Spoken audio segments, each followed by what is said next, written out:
प्रभात का मतलब यूं तो हम भोर से उसको लेते हैं, लेकिन प्रभात का एक शाब्दिक अर्थ अगर संकेतात्मक रूप से देखा जाए तो सृजनात्मकता और नएपन से भी होता है। भोर सूर्य उदय से निकलने के जस्ट पहले के समय को प्रभात कहते हैं। आज guest in the news room में हमारे साथ हैं सहायक श्रम आयुक्त प्रभात कुमार सिंह साहब। बुद्ध की धरती बिहार से निकल के उत्तर प्रदेश में अपनी सेवा दे रहे हैं और हम उनसे जानेंगे उनके जीवन के कुछ पहलुओं के बारे में, उनकी पढ़ाई लिखाई और तमाम चीजों में। प्रभात जी, सबसे पहले तो धन्यवाद आपको समय देने के लिए। तो सर, बिहार तो बड़ा फर्टाइल लैंड है। देश भर में कभी भी देखिए आईएएस आईपीएस या अधिकारियों की जब सूची बनती है तो बिहार का नंबर बड़ा ज्यादा आता है। आपकी जर्नी कैसे शुरुआत हुई बिहार से? देखिए, जैसा आपने कहा कि बुद्ध के धरती हैं और प्रभात को भी परिभाषित किया, तो आपने सही कहा। प्रभात का मतलब नया सवेरा होता है और नया सवेरा जो है वो अंधकार को दूर करता है, चाहे वो प्रकाश के रूप में धरती पर हो या फिर समाज का जो अंधियारा है उसको ही दूर करना, जो शाब्दिक अर्थ है। अब हमारी जर्नी के बारे में, मैं रहने वाला दरभंगा बिहार का हूँ और संक्षेप में बताऊं कि मैंने ग्रेजुएशन की पढ़ाई पटना से की, मगध यूनिवर्सिटी से। पॉलिटिकल साइंस ऑनर्स हूँ। और उसके बाद कुछ तैयारी मैंने पटना में की, हिंदी साहित्य एक विषय था हमारा। फिर उसके बाद हिंदी साहित्य की मैंने तैयारी जब ग्रेजुएशन कर रहा था तभी कर ली थी, वहाँ एक टीचर थे उनसे पढ़ाई की थी। हिंदी साहित्य एक विषय नहीं रहा था मेरा, लेकिन मेरी उसमें अभिरुचि थी। अच्छा। और दूसरा विषय, चूंकि मैं स्नातक था, ऑनर्स था पॉलिटिकल साइंस में, तो वो मैंने दिल्ली जाके तैयारी की।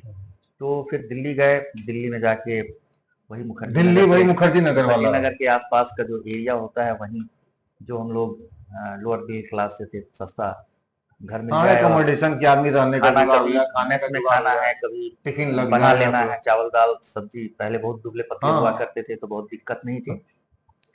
तो फिर वहां मैंने तैयारी की और 2010 में मैंने पहला अटेम्प्ट दिया था। तो मैंने इंटरव्यू दिया था फर्स्ट अटेम्प्ट में आईएएस का, तो उसमें मतलब अनफॉर्चुनेटली यूपीएससी नहीं, का जी इंटरव्यू। नहीं हो पाया था। लेकिन मैं चूंकि लोअर मिडिल क्लास से आता था और हमारे परिवार में दूर दूर तक कोई सिविल सर्वेंट या कोई इस तरह के अधिकारी नहीं थे। हम लोग सामान्य छोटे मोटे जमीन खेती करने वाले खेतीहर लोग थे, हमारे पिताजी शिक्षक थे। तो मैं छोटे छोटे जो एग्जाम्स होते हैं, पीसीएस वगैरह, सब देता था। अच्छा। हालांकि एसएससी वगैरह और अन्य तरह की एग्जाम्स नहीं देता था, लेकिन जो पैटर्न, स्टेट जो सर्विसेज के। जी स्टेट सर्विसेज देता था। तो मैंने राजस्थान का भी एग्जाम दिया अच्छा, था। आरएएस। तो राजस्थान के एग्जाम में मैं पास कर गया था फाइनली। तो ये वहां किस मैं, साल की बात होगी ये जब? 2010 में ही, अच्छा। मैं आपको बताऊं कि 2010 का मैंने इंटरव्यू दिया जब आईएएस का, अप्रैल में। उसके बाद वहां भी मेरा इंटरव्यू जून में शेड्यूल्ड था राजस्थान में। तो इसमें मुझे असफलता हाथ लगी, लेकिन फिर वहां सिलेक्शन हो गया, सितंबर में रिजल्ट आ गया था उसका। तो वहां मैंने लगभग 3 साल सेवाएं दी राजस्थान में। तो फिर उसके बाद मैंने आईएएस के पैटर्न में बहुत सारे चेंजेस आए, तो प्रीलिम्स ही नहीं निकल पाता था। फिर 2014 में निकला, बाद में उसमें भी इंटरव्यू दिया लेकिन नहीं हो पाया। तो यूपी पीसीएस का भी एग्जाम दिया। बिहार पीसीएस मैंने एक बार दिया था जब 2010 में ही मेरा आईएएस का उस समय इंटरव्यू था। तभी दिया। उसके एक दिन बाद या एक दिन पहले था, और हमारा सेंटर कटिहार दे दिया था, जो बंगाल से, बांग्लादेश से और बंगाल से ज्यादा नजदीक पड़ता है। तो ऐसी, तो हम डर के मारे और फर्स्ट अटेम्प्ट में इंटरव्यू दे रहे थे, तो हमने कहा कि इसको प्रीलिम्स ही नहीं हाँ किया बिहार हाँ। का। ये मैं इसलिए बता रहा हूँ कि हर जो स्टूडेंट होते हैं, जो तैयारी करने वाले, उनका एक पीक पीरियड होता है और जो अपनी तैयारी के चरम पे रहते हैं या उनमें उत्साह ज्यादा होता है। तो शायद अगर हम देते तो शायद में है कि हाँ, बिल्कुल बिहार लोक सेवा आयोग में हो मेरा, सकता। क्योंकि बिहार लोक सेवा आयोग में भी मेरा बाद में चयन हुआ, राजस्थान लोक सेवा आयोग में भी हुआ। वाह। तो हो सकता है कि कुछ अच्छा होता, लेकिन वो अनफॉर्चुनेटली नहीं दे पाए। उसके बाद हमने यहाँ जो यूपी का पैटर्न था, उसमें क्या था कि एक सब्जेक्ट होता था प्रीलिम्स में भी। तो पॉलिटिकल साइंस सब्जेक्ट था, हम आईएएस की तैयारी करते थे, यूपी के लिए स्पेशल तैयारी करते नहीं थे। अच्छा। तो यहाँ जो क्वेश्चन बैंक वगैरह आता था, क्वेश्चन बैंक में भी बहुत सारी गलतियां रहती थी। तो हम गलत ही बाद में सुने कि भाई 120 में 114 15 करना होता है। अच्छा। तो गलत रट ही लेते थे। अब वो ऑब्जेक्टिव सवाल है, 4 में से एक सही है, तो वो रट लिया जो जो नहीं आ रहा है। तो जो कॉन्सेप्चुअल है और उस टाइप का, वो तो पता रहता था। तो उसी में एक दो सवाल से हमेशा रह जाता था हमारा 2-4 नंबर से प्रीलिम्स। यूपी ने 2012 में प्रीलिम्स में चेंज करके आईएएस वाले पैटर्न पे प्रीलिम्स लिया, जिसमें सी सेट और जीएस था। तो गलती से मैं वो प्रीलिम्स पास कर गया, क्योंकि मेरा मैथ्स वगैरह एप्टीट्यूड वगैरह ठीक था।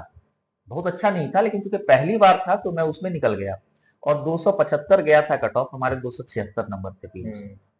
तो फिर उसके बाद मेंस में चूंकि लिखने में मैं विश्लेषणात्मक जो प्रश्न होते हैं वो उसमें था एवरेज लोगों से कुछ ठीक रहा था, तो फिर हमारा सिलेक्शन सब यहाँ हो गया। हो गया। उसके क्या बाद ये हमने कौन सा वहाँ, साल रहा होगा? 2000? ये 2012 का बैच था, ज्वाइनिंग हमारी यहाँ दिसंबर 2014 में हुई। तो ये मोटा मोटी कुल मिला के हमारा जो 2012 ये, का एग्जाम रहा आपका जी, और 2015 में 14 में 14 दिसंबर ज्वाइनिंग। में ज्वाइनिंग हमने की, ज्वाइनिंग क्योंकि उस साल 2014 वाला जो था, 2014 वाला जो मेंस था और इंटरव्यू था वो हमने दिया था, तो हमने एक्सटेंशन ले लिया था 3 महीने तो कुल का। मिलाकर अगर एक देखा जाए तो आप जब पटना यूनिवर्सिटी से आपने अपना ग्रेजुएशन जी। किया, फिर आप मुखर्जी नगर गए यूपीएससी की तैयारी करने, तो ये लगभग पूरा जो ये जर्नी है लगभग 4 से 5 साल का रहा मोटा मोटी आपका। नहीं, जो हमने वहां से जो मैं शिफ्ट हुआ वो जुलाई 2009 में आया। अच्छा, 2001। एक्चुअली हमारे यहाँ मैंने पटना यूनिवर्सिटी से ग्रेजुएशन नहीं किया था, पटना में ही कॉलेज था, अच्छा, लेकिन यूनिवर्सिटी वो मगध था। मगध तो यूनिवर्सिटी। 3 वर्ष का जो ग्रेजुएशन है वहाँ अमूमन 4 वर्ष, 4.5 वर्ष, पौने 5 वर्ष में होता था। जी जी। शायद अभी भी कुछ विलम्ब ही हाँ, रहता है। विलम्ब रहता है सेशन। तो उसके कारण फिर चूंकि लोअर मिडिल क्लास से थे तो अपने आप को सेव करना था, तो हमने पटना यूनिवर्सिटी का जो वो ट्रेनिंग कॉलेज है बीएड का, उसका इंट्रेंस खूब लोग देते थे कि भाई कम से कम बीएड कर लेंगे तो एक मास्टर तो सेफ बन साइड जाएंगे, रहे। टीचर बन जाएंगे। तो 1 साल हमने वहाँ बीएड भी किया था। उसके बाद 2009 जुलाई में मैं दिल्ली गया। तो मतलब तब 2009 जुलाई में दिल्ली गया। 2010 का मैंने पहला अटेम्प्ट दिया था, इंटरव्यू दिया था आईएएस का, यूपीएससी का, सिविल सर्विसेज का। उसके बाद उसी साल राजस्थान का भी इंटरव्यू दिया हमने, तो मेरा 2011 में सितंबर में सिलेक्शन हो गया था राजस्थान और रिजल्ट आ गया था, और नवंबर या दिसंबर में मैंने जयपुर में ट्रेनिंग ज्वाइन कर ली। ज्वाइन कर लिया। तो 2 साल की जर्नी हमारी मोटा मोटी पटना से दिल्ली आने के बाद रही। अच्छा, अगर उसको वो लेते हैं, हाँ वो भी तो आपने एक तरह जी। से आरएस बड़ा, मुझे जी। लगता है कि स्टेट सर्विसेज जिसमें जितनी जी। हैं जी। सभी अपने आप में प्रतिष्ठा परक है, लेकिन आरएस जी। का कुछ ज्यादा ही हाँ, उसका। अरे इसका इसलिए ज्यादा है, मैं तो वहाँ काम किया हूँ, तो क्योंकि वहाँ प्रमोशन चैनल जो है बहुत वो अच्छा है, और फास्ट लोग है। हाँ, और लोग ऐसा बताते हैं कि साउथ में जिस तरह से जी, टीसीएस का चैनल बढ़िया है, बढ़िया है। उसी टाइप का कुछ वहाँ राजस्थान में राजस्थान है। में। दूसरी बात ये है कि चूंकि सामंतवादी मानसिकता इधर पूर्वांचल उत्तर प्रदेश और बिहार में ज्यादा है, तो जो सबसे देखिए टॉप के अधिकारी तो हमारे आईएएस में हैं। जी बिल्कुल। तो जहाँ सामंतवादी मानसिकता होगी वहाँ अधिकारियों की पकड़ या उनका समाज में उस तरह का वो ज्यादा रहेगा। ये चीजें राजस्थान में और मध्य प्रदेश में कम है। कम। जो राजे रजवाड़े वहाँ खूब हैं, लेकिन ओवरऑल समाज में निचले स्तर तक सामंतवादी मानसिकता जो है वो बिहार से बहुत कम है वहाँ, और पॉलिटिकल इंटरफेरेंस भी बहुत कम है। तो इस कारण से राजस्थान जो पब्लिक सर्विस कमीशन है, आरएएस के अधिकारी, राजस्थान प्रशासनिक सेवा के, राजस्थान वो एडमिनिस्ट्रेटिव बहुत अच्छा सर्विस पद माना जाता है। जब मैं दिल्ली गया था तो संयोग से राजेश मिश्रा हमारे टीचर थे, उनका भी नाम राजेश मिश्रा था, जी, मैं पॉलिटिकल देखा साइंस हूं के। उनको कहीं। तो उनके यहाँ क्लास करता था, तो उनके यहाँ 50% बच्चे राजस्थान के ही होते थे। तो हमको बड़ा गाइडेंस मिला उनसे, पिंक सिटी पब्लिकेशन का गाइड पढ़ लो, गाइड की फोटोकॉपी मिलती थी वहां। और मैं क्या करता था, गाइड पढ़ता था, 1 महीने, 1.5 महीने, 2 महीने तो मैं उसके नोट्स बनाता था शॉर्ट में एकदम, फिर उस नोट्स को रट लेता था, मतलब हाँ ठीक है, कॉन्सेप्चुअल तो अपना था सबके ही, पढ़ने का क्योंकि तरीका है, आप वहां याद कर आपको लेते शॉर्ट आंसर आता है तो उसमें आपको कुछ चीजें याद होनी चाहिए। अब आपको वो उसमें से क्या लिखना है ये आपको डिसाइड करना होगा। तो मेरे राजनीति विज्ञान में वहाँ एक पेपर में 200 में 173 नंबर थे, 173। वाह। तो उसी के कारण संभवतः मेरा सिलेक्शन वहाँ हो गया। और इंटरव्यू में वहाँ वहाँ एक इंग्लिश का भी पेपर होता है, उसके मार्क्स भी ऐड होते हैं, हमारे उसमें 32 थे। और एक पेपर होता है जो सबसे टफ होता है, राजस्थान का स्पेशल कल्चर का, तो उसमें मेरे शायद 26 या 36 नंबर थे सिर्फ।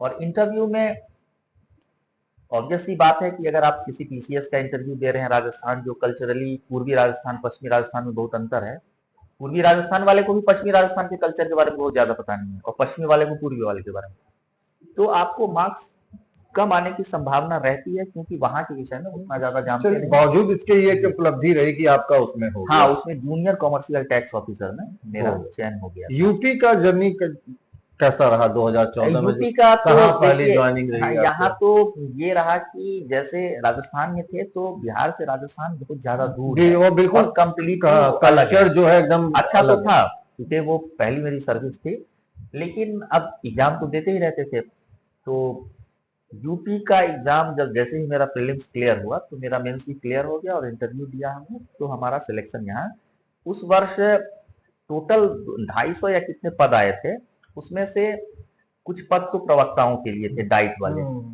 और चूंकि मेरा बीएड तो था लेकिन मैं एमए कभी कर नहीं पाया, हमेशा आईएएस का प्रीलिम्स मई में हो जाता था और उसी टाइम मेरा एग्जाम रहता था। डिस्टेंस एजुकेशन से मैंने लिया था 1 साल करने के बाद, तो प्रवक्ता वाले के लिए मैं था नहीं। तो हमारे लिए जनरल सीट में 100 के लगभग सीटें थी, शायद 86 या 92 ऐसे।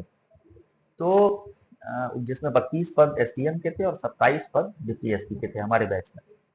और तो उसमें हमारी रैंक 38-40 रही होगी, हमारी रैंक भी अच्छी थी, लेकिन चूंकि उस वर्ष पद बहुत कम थे तो हमने चौथे नंबर पे दिया था सहायक समायुक्त। हमने किसी से पूछा, उतना पता भी नहीं होता है, चलिए तो बोला कि नहीं जिला स्तरीय पद होता है हाँ और बिल्कुल। सहायक समायुक्त बड़ा इंपॉर्टेंट पद होता है, उसकी अपनी तो प्रतिष्ठा पहली होती है। पोस्टिंग कहाँ रही यूपी में? तो उसके बाद मैंने मुख्यालय ज्वाइन किया, श्रीमती सुश्री शालिनी प्रसाद हमारी लेबर कमिश्नर थी वहाँ, उनके सानिध्य में मैं रहा। मुख्यालय कानपुर में है हमारा, सर्वोदय नगर में, तो वहां मैं 2.25 साल रहा मुख्यालय में। एक तरह से 3 महीने तो वहाँ ट्रेनिंग ही चली थी। अब तो आजकल शासन से तुरंत पोस्टिंग हो जा रही है रिजल्ट निकलते ही, लेकिन हम लोगों के टाइम तक लेबर कमिश्नर के यहाँ लोग सीखते थे वहाँ विभिन्न पटरों पे। उसके बाद पहली पोस्टिंग मेरी कहे कि बनारस हुई, तो मैं बनारस 1 वर्ष रहा और 1 वर्ष के बाद फिर मेरा ट्रांसफर वहाँ मथुरा हो गया, तो वहाँ 4.25 साल के करीब में रहा और मथुरा के बाद में यहाँ लगभग 10-11 10 साल साल, साल 10.5 साल हो गया जी। आप इस बीच में एक और बात बता दूं। बिल्कुल। इस बीच में बिहार लोक सेवा आयोग का भी मैंने एग्जाम दिया था, तो बिहार लोक सेवा आयोग का एग्जाम दिया तो वहां मेरा फाइनली सिलेक्शन हो गया था, मेरे 400 के आसपास रैंक थे, सीट्स बहुत ज्यादा थी। तो म्यूनिसिपल एग्जीक्यूटिव ऑफिसर होता है, उस तरह का पद यहाँ नहीं होता है। अच्छा। यहाँ ईओ होता है। तो ईओ यहाँ 2800 ग्रेड पे का पद है, म्यूनिसिपल एग्जीक्यूटिव ऑफिसर वहाँ 4800 ग्रेड पे है। तो अच्छा पद है, लेकिन अब चूंकि मेरी 4 साल लगभग सर्विस हो चुकी थी, 2 साल में राजस्थान में प्रोबेशन काट चुका था, 2 साल यहाँ काटा, फिर मैं जाता, प्रोबेशन का मतलब कच्ची नौकरी। तो अब दूसरा ये है कि उत्तर प्रदेश रहने के लिए एक बेहतर स्थान है और कम से कम ब्यूरोक्रेसी के लिए बहुत फर्टाइल लैंड है। और दूसरी बात है कि बिहार में आप किसी शहर का नाम बताइए, पटना के अलावा मुझे लगता है कि कम ही शहर है। मुजफ्फरपुर है, तो मुजफ्फरपुर, दरभंगा, तो हम दरभंगा के रहने वाले जानते हैं कितना क्या है। तो यहाँ कम से कम आपको 15-20 शहर बिल्कुल रहने लायक बच्चों की शिक्षा दीक्षा के लिए। तो इस हिसाब से हमने सोचा कि नहीं वहां नहीं जाना चाहिए, और 20-25 हजार रुपए का हमको नुकसान हो रहा था सैलरी का। ठीक है, एक जगह आदमी रहा तो सेट हो गया। अच्छा, आप तो प्रभा जी इस नए सिस्टम से जो सी सेट आया उससे आए, अब जो एग्जाम हो रहे हैं वो भी उसी पैटर्न से, आप इसी नई वाली पीढ़ी के हैं। आज भी देखिए, आप लड़का पढ़ लो, खासकर बिहार यूपी में, तो मतलब वहाँ एक सटायर है कि लड़का पैदा होता है तो बधाई में ये नहीं कहा जाता कि बेटा हुआ, कहते हैं आदमी कि आपके यहाँ डीएम हुआ है। तो मेरा कहने का मतलब चाहे कितनी भी मल्टीनेशनल कंपनी आ जाए, कितनी भी प्राइवेट जॉब आ जाए, लेकिन जब पढ़ के आदमी निकलता है तो सबका एक सपना तो जरूर होता है कि एक बार किसी कंपटीशन एग्जाम में बैठना, चाहे वो स्टेट सर्विस की हो चाहे यूपीएससी। इस नई पीढ़ी को आप क्या बोलना चाहेंगे तैयारी के बाबत, अपने अनुभव के आधार पर, कि वो कैसे पढ़ाई करें अगर खासकर लोक सेवा में जाना चाहें? अब देखिए, इस मामले में मैं 2 तरह की बात करूंगा। एक तो जो पेरेंट होते हैं उनके लिए, और एक जो बच्चे होते हैं उनके लिए। पेरेंट के मन में ये धारणा तो खासकर बिहार उत्तर प्रदेश में रहती है कि वो सिविल सेवा में जाए, क्योंकि सिविल सेवा ग्राम स्तर तक, ग्राउंड लेवल तक के लोगों से जुड़ा होता है, तो वो इसलिए वो चाहते हैं कि उनका बच्चा बने। और दूसरा, जो बच्चे हैं, अगर उनको ऐसा लगता है कि उनको सिविल सेवा में जाना चाहिए, मैं उन्हीं बच्चों को फोकस कर रहा हूं कि जिनको पढ़ना है, मान लीजिए अट्रैक्ट कर रहा है, तो वो एक तो ये थोड़ा सा डाइसी तो है, क्योंकि नंबर ऑफ सीट्स इतनी कम होती है और नंबर ऑफ एप्लीकेंट बहुत ज्यादा होते हैं। तो एक तो अपने आप को थोड़ा सा सिक्योर कर लेने में कोई गुरेज नहीं है। हालांकि इसमें भी 2 पक्ष हैं। कुछ लोग कहते हैं कि नहीं, ऑल्टरनेट चलने के बाद जो है वो सफलता की राह थोड़ी कठिन हो सकती है, भ्रमित हो सकता है। लेकिन मेरा थोड़ा मानना है कि अगर सिक्योर करके चलें, कोई ऐसी चीज कर लें कि अगर वो नहीं हो पाया उनका, तो क्या करें, प्लान बी जिसको बोलते हैं। चलिए ठीक है। दूसरा, इसमें जाना है तो फिर फोकस्ड रहें, और जो भी व्यक्ति देखिए, जैसे 1 लाख कैंडिडेट अगर फॉर्म डालते हैं और एग्जाम में बैठते हैं तो उसमें मुश्किल से कंपटीशन 5,000 लोगों के बीच ही रहता है, ये एकदम तय मानिए। और मैं मजाक में बोलता था वहां दिल्ली में कि कोई बोलता था तैयारी करने, हम तैयारी करने आया है कि तैयारी की तैयारी करने आया है। ठीक बात तो है। ज्यादातर लोग तैयारी की तैयारी तैयारी करने की जाते हैं। तैयारी करना वो मैं इसलिए कहता हूँ कि उनमें तमाम कमियां होती हैं, गलतियां होती हैं। उनको उनका ही कोई मित्र अगर इस तरह का बात बोल देता है तो उसी से बात करना बंद कर देता है।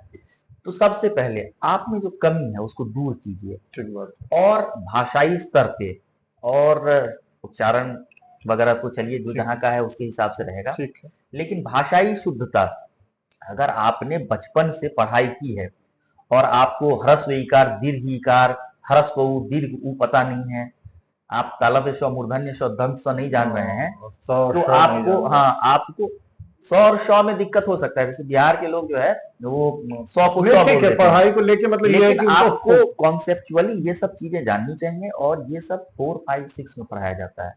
तो मेरा तो यही रहता है कि भाई जिनका बेस इतना ज्यादा कमजोर है, देखिए बेस कमजोर मतलब कुछ जानता ही नहीं, तेज था माहौल नहीं मिला, वो अलग अलग इशू है। लेकिन जिसका बेस एकदम कमजोर है और आज तक मानने को भी तैयार नहीं है, उसके लिए कठिन है रहा। मतलब एक तो पार्ट ये होगा कि आपके कहने का कि स्व मूल्यांकन जिसको कहते हैं, हाँ। पहले तो देख लीजिए कि आप उस 10 लाख की भीड़ में फाइट हाँ। करने के लिए आप अपने आप को कितना या इसके बावजूद अगर सिर्फ आप गांव में अपनी या समाज में प्रतिष्ठा बनाने के लिए, हम्म। जब तक आईएएस की तैयारी करता रहता है बच्चा, तो वो फ्यूचर आईएएस के रूप में अपने आप को प्रोजेक्ट करता है, लोग देखते हैं, क्योंकि भाई हमारे समाज से ही लोग जाते हैं। चलिए मान लीजिए कि हम वो बच्चा मान भी लिया कि ठीक है हम करते हैं, अब उसको क्या करना चाहिए, कोचिंग और उसके सब्जेक्ट बाद का चुनाव कैसे कोचिंग, करें? देखिए अब तो धीरे धीरे यूपीएससी ने और लोक सेवा आयोग ने अब यूपीएससी को एकदम लगभग फॉलो कर लिया है, जो पैटर्न वहां है वही पैटर्न वही यहाँ पर स्टेट सर्विस में तो भी उसमें ये है कि आप कोचिंग की भूमिका उसमें कम हो गई है पहले की तुलना में। अच्छा, पहले की तुलना में कम हुई है, लेकिन कोचिंग एक ऐसे ही है जैसे कि आप गाइडेंस लेने के लिए वो कर सकते हैं, आप कोचिंग कर सकते अच्छा हैं। ये आपने बड़ी अहम बात कही कि कोचिंग की भूमिका थोड़ी पहले की तुलना में कम हो गई।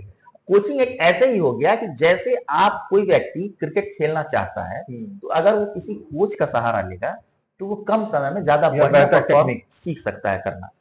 इसी तरह कोचिंग की भूमिका है, इससे ज्यादा नहीं है, क्योंकि बिना कोचिंग करने वाले पहले भी पास होते थे और तो ज्यादा हो रहा है। और अब चूंकि संचार क्रांति इतनी ज्यादा हो गई है, सोशल मीडिया पे सब कुछ पड़ा है, आपको क्या देखना है ये आपको सिलेक्ट करना है। यहाँ तैयारी करने ग्रेजुएट लोग आते हैं, वो सब समझदार हैं, अगर वो काम की चीज सोशल मीडिया और मोबाइल से भी यूज कर सकते हैं, बहुत सारी चीजें तो सब कुछ अवेलेबल है, तो खुद से भी तैयारी कर सकते हैं। अगर उनका बेस थोड़ा ठीक है तो वो कर सकते हैं, और अगर बेस बहुत ज्यादा खराब है तो कोचिंग से भी कुछ नहीं कर सकते। कुल मिला के वो आपका पहला पार्ट पर आपका फोकस है कि फॉर्मूला।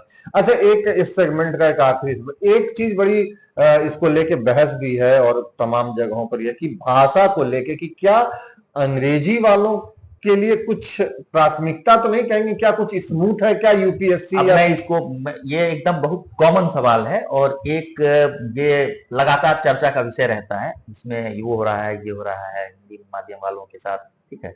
इसमें मेरा ये मानना है कि देखिए इंग्लिश माध्यम में कौन पढ़ता है, जो थोड़ा सा जो समाज में अच्छी स्थिति में, आर्थिक स्थिति अच्छी है, ठीक है, वो कॉन्वेंट में पढ़ रहा है, कॉन्वेंट में पढ़ रहा है, अच्छे स्कूल में इंग्लिश माध्यम से उसको अच्छा माहौल मिला, अच्छा ट्यूटर मिला, टीचर मिला, अच्छा स्कूल में पढ़ा, वेल मैनर्ड, एटिकेट वगैरह सब कुछ, तो उसकी स्थिति तो हमेशा बढ़िया रहेगी ही रहेगी, क्योंकि उसको संसाधन अच्छे मिले।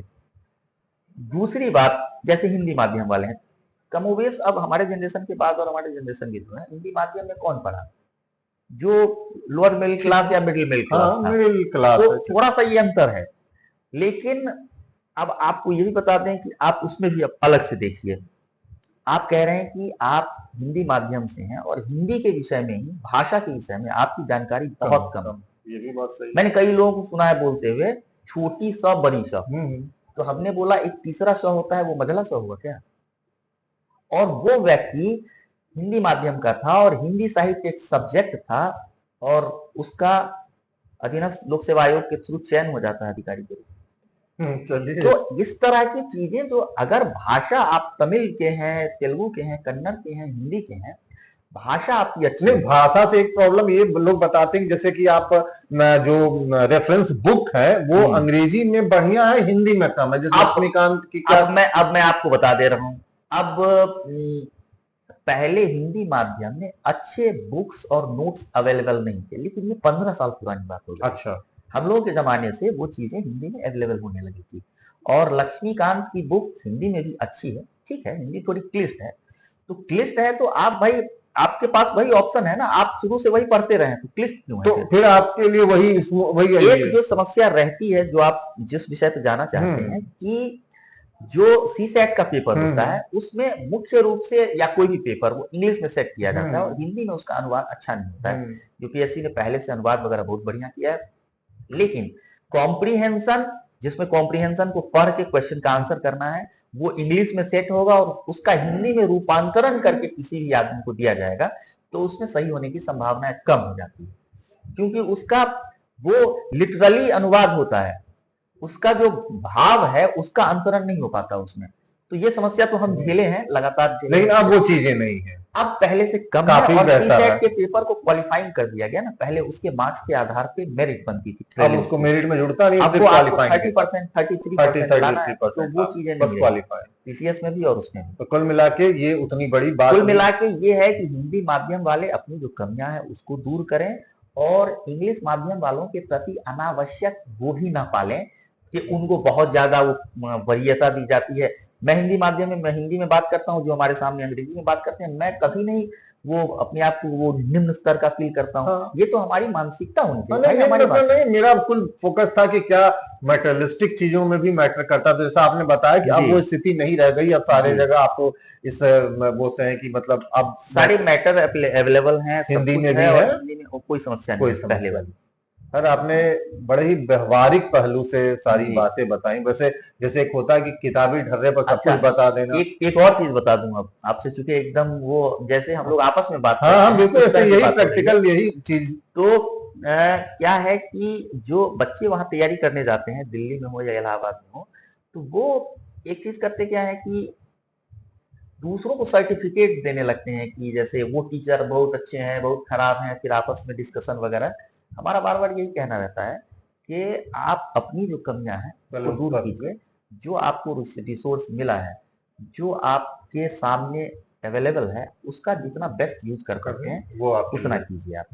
नहीं, आपने वही मैं कह रहा था कि बड़ी प्रैक्टिकल अप्रोच में आपने समझाया चीजों को, और मुझे लगता है कि इस चीज को लोग फॉलो करिए, नई पीढ़ी, और इस पूरी बातचीत से कोई एक बच्चा भी कुछ सीख ले तो हम समझेंगे कि हमारा प्रयास सीखना चाहिए। और एक और चीज कहता हूं मैं कि जो जब बच्चे ग्रेजुएशन में जाते हैं उस समय से आईएएस न बनने लगे, एक मेरा बहुत स्ट्रांग मत है ये, कि जब वो ग्रेजुएशन करने जा रहे हैं तो वो ग्रेजुएशन करें। ग्रेजुएशन को देखिए, ग्रेजुएशन किशोरावस्था से युवावस्था की ओर बढ़ रहा होता है वो बच्चा, भाई एडोलसेंट एज से वो यूथ की ओर जा रहा है, तो उसको पहले से इतना सोसाइटी ने या खुद से उसने दबाव डाल लिया कि वो फर्स्ट ईयर ग्रेजुएशन में गया, उसी समय से हिंदू अखबार फलाना सब पढ़ना शुरू कर दिया, एनसीईआरटी क्लास 6 से ये वो। अरे भाई, आप ग्रेजुएशन पढ़ो, आप ग्रेजुएशन को एंजॉय करो, कभी कभी लेक्चर बंक करो। क्या बात है, तब आपको पता होगा ना, आप इंटरव्यू में जाएंगे तो आपसे ग्रेजुएशन के प्रश्न पूछे जाएंगे। भाई आप उस समय तो हिंदू पढ़ने लगे, सब तैयारी आईएएस करने लगे, आपने ग्रेजुएशन भी ढंग से नहीं किया, ये एकदम तो वो चीजें आपको नुकसान करेंगी। आप 3 साल खराब कॉलेज में, खराब कॉलेज को एंजॉय कीजिए, जैसा भी सर्किल है, आप कॉलेज जाइए, वहां जिस तरह से गतिविधियां होती हैं, कॉलेज के लड़के जिस तरह के हैं, कोशिश कीजिए आपका सर्किल अच्छा रहे, बुरी संगत ना हो। लेकिन आप उस समय से फर्स्ट ईयर ग्रेजुएशन से मत तैयारी कीजिए फुल फ्लेज, ठीक है, अखबार वगैरह पढ़ने की, न्यूज़ अवेयर रहिए, लेकिन आदत डालिए उसको। लेकिन ये नहीं कि क्लास 6 से एनसीईआरटी से पढ़ रहे हैं नोट्स और अपना विषय का पता ही नहीं। ये कमाल की बात थी इस पूरे बातचीत का। प्रभात जी, बहुत अच्छा लगा आपसे बात कर, आपने बिल्कुल एकदम प्रैक्टिकल अप्रोच में चीजों को समझाया, बड़ा ही अच्छा लगा था। ये थे प्रभात कुमार जी, ये बताया जिस तरह से इन्होंने एकदम आम आदमी की भाषा में प्रैक्टिकल अप्रोच के साथ कि कैसे पढ़नी चाहिए और कैसे तैयारी करनी चाहिए, और जिस समय जो काम है उस काम को एंजॉय करिए, मूल रूप से इनके कहने का मतलब नहीं था। और बार बार ये अपनी बात में लोअर मिडिल क्लास का जिक्र जरूर कर रहे थे, लेकिन ये उदाहरण है लोअर मिडिल क्लास के उस बच्चे का जिसने दरभंगा से निकल के दिल्ली तक का सफर तय किया, राजस्थान एडमिनिस्ट्रेटिव सर्विस क्रैक किया, और अब उत्तर प्रदेश में सेवा दे रहे हैं। ये मुझे लगता है कि किसी लिविंग एग्जाम्पल से कम नहीं होगा। तो बहरहाल अगली किसी कड़ी में ऐसे ही किसी जीवन शख्स के साथ फिर होगी बातचीत। तब तक के लिए डिजिटल प्लेटफॉर्म पर बने तो उसको मुझे पिछले साल एस्टोनिया देश में करने का मौका मिला था। इनफैक्ट मैं और मेरा एक बैचमेट है, हम दोनों पहले आईएएस ऑफिसर ने इवेंट किया था। राम सेतु है, उसके किनारे तैरने का मौका मिला, श्रीलंका से भारत की तरफ और फिर इंग्लैंड से फ्रांस की तरफ। हम लोगों ने रिले में इस इवेंट को किया।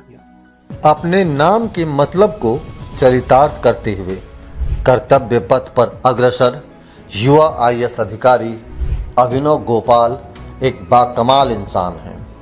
आईआईटी चेन्नई से अपनी डुअल डिग्री पूरी करने के साथ साथ अपने शौक़ को भी उन्होंने जिंदा रखा और उसमें भी देश और दुनिया में नाम कमाया। रचनात्मकता से जुड़े अभिनव के ऑफिस के बाहर उनके नाम की एक तख्ती लगी है जो गाय के गोबर से बनी है। बहरहाल हमने अभिनव साहब से उनके चैम्बर में उनके जीवन से जुड़े विभिन्न मुद्दों, उनकी पढ़ाई लिखाई, शौक, जुनून सब पर बात किया और उन्होंने भी दिल खोलकर अपने अनुभव साझा किए जो निश्चय ही इस युवा पीढ़ी के लिए और खासकर आईएएस एस्पिरेंट के लिए एक बेहतर मार्गदर्शन का काम करेगी। अभिनव का मतलब होता है नया, नवी, या आप इसको प्रगतिशील से नएपन से जोड़ सकते हैं। और ये कहा जाता है कि ये नाम उनके लिए उपयुक्त होता है जो सकारात्मक, रचनात्मक और उत्साही लोग होते हैं। आज हमारे साथ हैं अभिनव गोपाल साहब, 2020 बैच के आईएएस अफसर हैं। बीटेक एमटेक की भारी भरकम डिग्री है। पूरब का ऑक्सफोर्ड कहे जाने वाले इलाहाबाद की मिट्टी से कुछ ताल्लुक रखते हैं। ज्वाइंट मजिस्ट्रेट कानपुर थे, उसके बाद वर्तमान में सीडीओ गाजीपुर है। और हमने उनसे रिक्वेस्ट किया, सीडीओ गाजियाबाद है, माफ कीजिएगा, और हमने उनसे रिक्वेस्ट किया था थोड़े वक्त के लिए, सर द न्यूज रूम में आपका स्वागत है। हम आप जैसे लोगों से मिलते रहते हैं मोटिवेशनल इंटरव्यू के लिए कि अगर सुन के इस नई पीढ़ी को कोई संदेश दिया सर, तो वक्त देने के लिए सर आपको thank you very much. Sir मेरा पहला सवाल तो ये था कि शुरुआती पढ़ाई के बारे में थोड़ा नटसेल में जानेंगे, जो बता सकें कैसे हुआ प्राइमरी एजुकेशन, कहाँ से आपका? देखिए, मेरी एजुकेशन तो मैं कहूँगा जो 12 साल की हमारी स्कूल एजुकेशन होती है, 12 साल की स्कूल एजुकेशन, करीब 6 साल मेरा नैनीताल के पास एक रामनगर शहर है वहाँ पर हुआ था, क्योंकि मेरे पिताजी वहीं पर वन विभाग में पोस्टेड थे, क्योंकि पहले यूनाइटेड भी हुआ करता था। और उसके बाद मेरी जो क्लास 10th और +2 है वो मेरी प्रयागराज से हुई है, महर्षि पतंजलि विद्या मंदिर से। तो ये मेरी शुरुआती स्कूल की जो मैं कहूँगा शिक्षा मेरी हुई। और उसके तत्पश्चात फिर मैंने आईआईटी मद्रास से बीटेक और एमटेक का एक डुअल डिग्री कोर्स होता है 5 इयर्स का, वो मैंने कंप्लीट किया। तो ये मेरी एजुकेशन की रही। सर तो इंजीनियरिंग करने के बाद जो अपनी कोर फील्ड थी, तो क्या उससे रिलेटेड भी आप कहीं कुछ आपने ट्राई किया था या? नहीं, मैंने कोशिश करी थी, इंटर्नशिप वगैरह मैंने जरूर करी थी अपने कोर इंजीनियरिंग ब्रांच में, पर मुझे रियलाइज हुआ कि मैं शायद इसमें आगे अपना जीवन नहीं देखता हूँ। तो शायद इसलिए थोड़ा रुझान भी था, जैसा आपने बताया कि प्रयागराज जो ऑक्सफोर्ड ऑफ द ईस्ट कहा जाता था कभी किसी समय, जहां पर कभी कहते थे 90 के दशक में 100 में से 90 आईएएस अफसर बिल्कुल हुआ करते थे। तो इसीलिए शायद वो एक पृष्ठभूमि थी मेरी पीछे, और उस पृष्ठभूमि के ही मैं कहूँगा कंटेक्स्ट में अगर आप देखेंगे तो कहीं ना कहीं मन में था कि हाँ जरूर इस चीज के लिए कोशिश करी जाएगी। शायद इसीलिए इंजीनियरिंग के तुरंत बाद जो था कि मन में हुआ कि चलिए इस एग्जामिनेशन को देंगे, सिविल सर्विस एग्जामिनेशन। तो मतलब फिर मैं अक्सर पूछता भी हूँ कि क्या जीवन में कोई ऐसा टर्निंग पॉइंट रहा होगा कि जब आपने यूपीएससी का सोचा, तो क्या वो यही टर्निंग पॉइंट है? एक तो ये भी था कि आपके father already in the government sector और एक मतलब अच्छे विभाग में अच्छे जगह पर थे, तो ये था इसी ने आपको प्रेरित किया यूपीएससी के लिए? एक शुरुआत आप कह सकते हैं कि मतलब मैंने देखा था जब पिताजी को, क्योंकि खैर वो तो रेंज ऑफिसर थे, तो वन विभाग में तो देखा था बचपन में कैसे क्या जॉब होता है, सरकारी नौकरी क्या होती है, वही बताया करते थे थोड़ा बहुत जितनी उनकी जानकारी हुआ करती थी। तो वो एक मैं जरूर कह सकता हूँ कि हाँ शुरुआती एक कहते हैं कि एक था माइंड के पीछे था, लेकिन मैं हमेशा मानता हूँ कि हम सभी को अपनी इंटरेस्ट को खोजने के लिए कोशिशें करनी चाहिए, थोड़ा अलग अलग जगहों पर हाथ पैर मारने चाहिए, ये मेरा एक मानना है। इसीलिए मैंने अपनी सेकेंड ईयर के बाद जब मैंने अपनी कोर इंजीनियरिंग की इंटर्नशिप कर ली थी, तो 3rd और 4th ईयर में मैंने सोशल सेक्टर में करी। मैंने एक एनजीओ के साथ काम किया महाराष्ट्र के अहमदनगर डिस्ट्रिक्ट में। फिर मैंने बिहार के बांका डिस्ट्रिक्ट में काम किया, आईसीडीएस आंगनवाड़ी का जो मैंने वहाँ का पूरा स्ट्रक्चर समझा और वहाँ की फूड क्वालिटी क्वांटिटी पे मैंने वहीं के विभाग के साथ काम किया। उनकी इंटर्नशिप स्कीम हुआ करती थी, 2013-14 की बात है। तो ये चीज़ों ने मुझे थोड़ा रियलाइज कराया कि नहीं, शायद मैं इसी सेक्टर में जाना चाहूँगा और शायद एडमिनिस्ट्रेशन ही एक ऐसा माध्यम बन सकता है जो मैं इस सेक्टर को और बेहतर ढंग से देख सकता हूँ, एक अपने आप को लीडरशिप पोजीशन में जाओ, क्योंकि मैंने कई लीडरशिप पोजीशन में भी अपने आप को डालने की कोशिश करी और मैंने बखूबी उस चीज़ को एंजॉय किया और काफ़ी कुछ नया जो है अपने कॉलेज लेवल पे या इवन स्कूल लेवल पे भी मैं जब था तो स्कूल कैप्टन के रूप में मैंने उस पोजीशन को बाकायदा एंजॉय किया। तो मुझे रियलाइज़ हुआ कि हाँ शायद प्रशासन, एक जनरल एडमिनिस्ट्रेशन और स्पेशली सोशल सेक्टर मतलब गवर्नमेंट एडमिनिस्ट्रेशन में कहीं ना कहीं शायद मैं अपनी लाइफ को एंजॉय कर पाऊंगा। और जब आप खुद के काम में एंजॉय करने लगते हैं, जब पैशनेट हो जाते हैं अपने काम को लेकर, तो उसके रिजल्ट बहुत अच्छे आते हैं और स्पेशली सिविल सर्विसेज या आईएएस जैसी एक जर्नी में ये बहुत इंपॉर्टेंट हो जाता है। और मुझे लगता है कि यदि आप एक्सपर्ट रहोगे तभी आप समाज के हर वर्ग को अगर कोई एक रिलीफ देना चाहें तो ऊपर वाला वो आपकी कलम में ताकत देता है कि आप बिल्कुल वो उसको कर सके। छोटा सा सर इससे जुड़ा पार्ट है, मैं बहुत लंबा नहीं है मेरा सवाल। तो मैं आपकी जब तैयारी, ये आपकी यूपीएससी में सब्जेक्ट्स आपने क्या लिए थे और क्या था आपका? मेरे सब्जेक्ट सोशियोलॉजी में समाजशास्त्र था, क्योंकि हमारे टाइम पे एक ही ऑप्शनल सब्जेक्ट हो चुका था। और समाजशास्त्र मैंने आप पूछेंगे क्यों लिया समाजशास्त्र, क्योंकि आप तो बायो इंजीनियरिंग था जी। तो समाजशास्त्र देखिए अगेन आईआईटी में एक अच्छी चीज होती है कि आप अपनी कोर ब्रांच के अलावा आप अलग ब्रांचेस में भी कोर्सेज कर सकते हैं। अच्छा। इसको हम फ्री इलेक्टिव कहते हैं, ज्यादातर कॉलेजेस में आज के समय में फ्री इलेक्टिव होता है।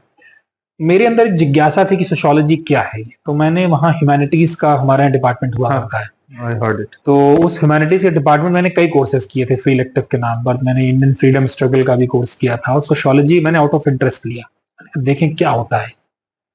जब मैंने उसे पढ़ा, उसको जाना, तो मेरे दिमाग में कई सवाल हुआ करते थे उससे पहले कि समाज में क्यों इस तरह की व्यवस्थाएं बनी हुई हैं जो आप अलग अलग आयामों में देखते हैं, चाहे वो धर्म की हो, चाहे वो जाति की हो, चाहे वो रेस की हो, चाहे तमाम चीजों की जो आप देखते हैं, तो उन चीजों पर सवाल बड़े उठते थे। बट सोशियोलॉजी पढ़ने के बाद इन सवालों के जवाब मुझे मिलना शुरू हो गए। मुझे रियलाइज हुआ कि मैं मजा आ रहा है मुझे इसे पढ़ने में। मैंने कई किताबें पढ़ी उस टाइम पे, कॉलेज के टाइम पे सोशियोलॉजी की, तो बड़ा मजा आया पढ़ने में कि हाँ यार ये तो इंटरेस्टिंग है। तो फिर जब पता चला कि नहीं सिविल सर्विसेज में भी आप सोशियोलॉजी ले सकते हैं और एक ऑप्शन है ये, तो इस कारण मैंने समाजशास्त्र को चुना। और ऑब्वियसली इसके और पीछे रेशनल डिसीजन भी था कि छोटा सिलेबस कंपैरेटिवली होता है बाकियों से और आंसर राइटिंग काफी आपको करनी पड़ती है इसमें, तो उस हिसाब से भी मतलब, और प्लस जीएस में भी आपको हेल्प करता है, तो उस हिसाब से मेंस फिर एक लिखने का प्रोसेस लंबा होता है फिर इसका। हाँ, बाकी तो बैकग्राउंड में सारी चीजें बैठी गई थी। आपसे मैंने बहुत इंटरव्यू किए हैं, पिछले 1.5 दशक से मैं पत्रकारिता में हूँ। मुझे इतनी ही भी बात करके मुझे लगा कि आप जो बोल रहे हैं उस चीजों को आपने जिया होगा, जितनी शिद्दत के साथ आप डिटेल में बता रहे हैं। अच्छा सर, हाल फिलहाल में आप अभी इंग्लिश चैनल पार किए। शौक तो तैराकी हो सकता है किसी का, लेकिन आपने जो किया वो सिर्फ शौक का हिस्सा तो नहीं हो सकता है, वो शौक से बढ़ के जुनून के लेवल पर रहा होगा। नहीं, बिल्कुल आप सही कह रहे हैं। बल्कि खैर शौक मेरा कभी तैराकी था भी नहीं, वो एक्चुअली मेरी जिंदगी का बहुत अभिन्न हिस्सा था। अच्छा। क्योंकि मैं 5 वर्ष की आयु से मैं तैराकी कर रहा हूँ। अब क्योंकि जैसे मैंने बताया था कि मैं नैनीताल में रहा था, तो नैनीताल में स्विमिंग पूल नहीं था, तो वो 5 साल 6 साल मेरी स्विमिंग नहीं हुई थी। परंतु मैं एक अच्छा स्विमर रहा था काफी बचपन से ही। जब मैं प्रयागराज वापस आया अपनी पढ़ाई को लेकर, तब मैंने तैराकी फिर शुरू करी।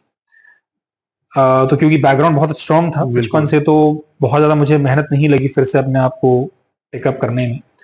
तो मैंने फिर राष्ट्रीय स्तर पे तैराकी का मुझे अवसर मिला, तो मैंने उसको सीबीएसई नेशनल में और स्टेट यूपी स्टेट में भी मैंने काफी इवेंट्स में पार्टिसिपेट किया और मेडल भी जीतने का मुझे मौका मिला। तो कहीं ना कहीं मेरी एक बैकग्राउंड थी जो मुझे हेल्प करती थी, और शायद इसी बैकग्राउंड के कारण मुझे ये रियलाइज हुआ कि नहीं, शायद मैं और भी बड़े चैलेंजेस अपने ले सकता हूँ। और क्योंकि मेरा टाइम या मेरा शेड्यूल इस समय अलाउ नहीं करता है इतनी सारी चीजों को करने का, इसलिए मेरा जो बेस था ये मुझे हेल्प करता है। मैं वो बोला कि आप तो खुद राउंड द क्लॉक एंगेज्ड आदमी। हाँ, तो इसीलिए आप कहेंगे कि आप कितना समय निकालते थे। मैं झूठ नहीं बोलूंगा आपसे, मैं मुश्किल से हफ्ते में, अगर मैं मुश्किल से 3 दिन निकालूं, और 3 में हर दिन मात्र 1 घंटा, बस मात्र 1 घंटा, और हफ्ते में आप कह लीजिए 3 से 4 घंटा, मतलब कुल मिला के 4 घंटा, 3 से 4 घंटा, दैट्स इट। और वो इसका परिणाम है, वो मेरी मेहनत बचपन की थी उसका परिणाम है कि मैं इस इतनी कम प्रैक्टिस के साथ भी इतने बड़े इवेंट को कर पाए। जैसे आपने इंग्लिश चैनल का नाम बोला, मैंने पिछले साल आयरन मैन भी किया था। आयरन मैन ट्रायथलॉन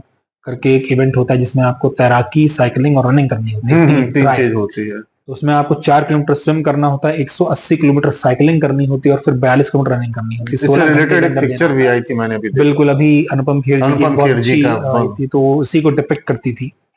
तो उसको मुझे पिछले साल एस्टोनिया देश में करने का मौका मिला था। इनफैक्ट मैं और मेरा एक बैचमेट है, हम दोनों पहले आईएएस ऑफिसर जिन्होंने ये इवेंट किया था। फिर इस वर्ष हम लोगों को पार्क स्ट्रीट, मतलब पार्क स्ट्रीट जो राम सेतु है, उसके किनारे तैरने का मौका मिला, वाह। श्रीलंका से भारत की तरफ और फिर इंग्लिश चैनल इंग्लैंड से फ्रांस की तरफ। तो हम लोगों ने रिले में इस इवेंट को किया। तो ये एक डेफिनेटली मैं कहूंगा जो मेरा पुराना बैकग्राउंड है उसने मुझे हेल्प किया, और शायद उसी ने इस, मैं शौक तो नहीं कहूंगा, बट इस मेरे अभिन्न हिस्से को एक जुनूनियत में बदलने, जुनून में काम करने का काम किया। अच्छा, वो चीज आपको अपने रियल लाइफ में कहते हैं कि आप जब तैरते हैं तो लहरों से आपको दो चार, आपका काउंटर होता है लहरों से, वो जीवन में भी उस चीज को होता है कि आप अपनी मुश्किलों से दो चार करते हैं, वो चीज बिल्कुल। आपको एक हैबिट देती होगी। सर, आखिरी के यही सवाल है। एक तो आज चाहे कितनी भी एमएनसी आ जाए, कुछ भी हो जाए, जब एक लड़का पढ़ के निकलता है तो एक बार तो सबके दिल में वो आता है कि मुझे तैयारी करनी है, यूपीएससी देनी है। इस उम्र में आप एमएनसी में भी हो जाइए, कुछ भी, मुझे नहीं लगता कि जिस उम्र में आप इतने बड़े ओहदे को होल्ड कर रहे हैं, दिन में जब जरूरत पड़ती होगी तो 2 बार किसी सूबे का मुख्यमंत्री आपसे के साथ, मैं पर्टिकुलर एक नहीं बात कर रहा हूँ, कहीं भी बात कर रहा हूँ, ये होता होगा। तो ये तो एक ड्रीम सबका रहता ही है आज भी।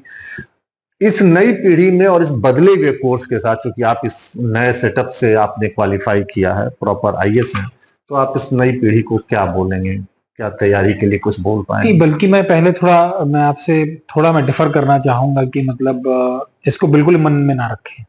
देखिए, ये ऐसी चीज नहीं है कि यही एंड है या यही एक चीज है जो आपको जरूर एक बार देनी चाहिए, ऐसा बिल्कुल भी नहीं है।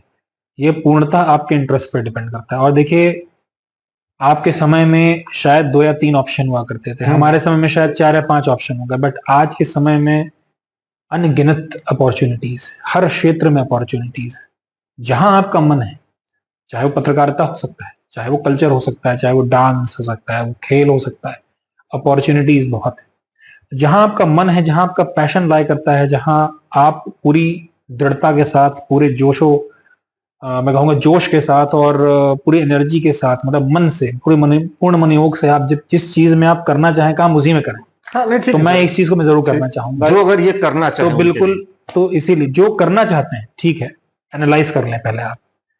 क्योंकि मैं जानता हूं कि जब मैं तैयारी करने गया था तो मेरे साथ कुछ नहीं तो 6 से 7 लाख लोग एग्जाम दिया करते थे, और जब मैं दिल्ली की कुछ गलियों में घूमा करता था तो मेरे भी कुछ साथी हुआ करते थे, तो हम लोग का एक ग्रुप 10 लोग का हुआ करता था।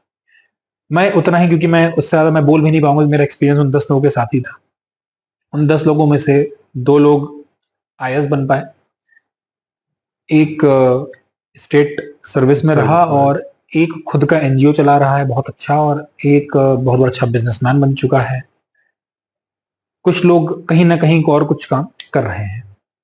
मेरा वो जो एक्सपीरियंस छोटा कहता है, मैं क्यों कोट कर रहा हूँ इस एग्जाम्पल को, क्योंकि वहां मुझे रियलाइज हुआ कि यार हर किसी के ना अपनी अपनी खासियतें होती थी। जो बंदा बिजनेसमैन था, बताता हूँ, जब भी हम लोग किसी किराए पे लेने आते थे उसको आगे कर देते थे। अच्छा। मैंने कहा भाई तू बार्गेनिंग अच्छी करता है, हम नहीं कर सकते थे वो बार्गेनिंग, वो कर सकता था। और जिस तरह से वो बार्गेन करता था, मुझे तभी से पता था ये बंदा बिजनेस के लिए बना है, ये बंदा यहाँ बेकार आ गया। हालांकि मैंने कभी बोला नहीं उस चीज को, लेकिन उसने बाद में रियलाइज किया कि हाँ यार दोस्त, शायद मैं बिजनेस में अच्छा बना।